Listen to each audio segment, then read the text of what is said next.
ჩემი აზრით წინა თამაშებთან შედარებით მე ბევრი რაღაც დავინახე კარგი, ბევრი რაღაცა ვცდილობ რომ გავხორციელებინა, მაგრამ ყველამ კარგად უნდა ვიცოდეთ, რომ ეს მაინც ნაკრებია, არ არის მარტივი მათთან თამაში, მაგრამ მე ბიჭების შემართებით იმ ბრძოლის უნარიანობით ძალიან კმაყოფილი ვარ, ჩემი აზრით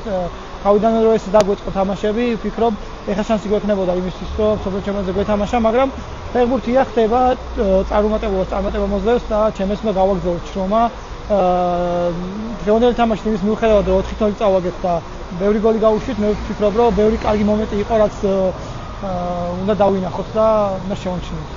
ვფიქრობ, თქვენც ხედავთ, ძალიან ბევრი ახალგაზრდა ფეხბურთელია, რომელსაც შანსი ეცემა რომ ითამაშოს და ჩემს ძალიან კარგად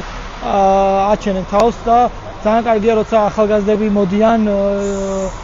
ვცდილობთ რომ მათ დავეხმაროთ და ჩემს ისინი ძალიან დიდ დახმარებას უწევენ ეროვნულ ნაკრებს და რავი, ძალიან ბედნიერი ვარ, რომ ესეთი ახალგაზრდები გყავს, ძალიან ასე ვთქვათ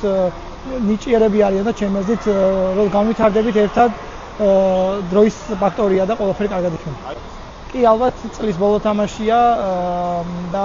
უნდა ვეცადოთ რომ კარგად დავასრულოთ ეს წელი, იმის მიუხედავად რომ ალბათ საერთო ჯამში არ იქნება კარგი, მაგრამ ალბათ ბულგარეთის ნაკრები უნდა დავამარცხოთ, ჩვენ ამის უნარი და შესაძლებლობა აუცილებლად გვაქვს და იმედი მაქვს რომ ყველაფერი ჩვენ საზღვრებად დასრულდება და ამ წელს წარმატებით დავასრულებთ და ვიფიქრეთ უკვე შემდეგ წელზე.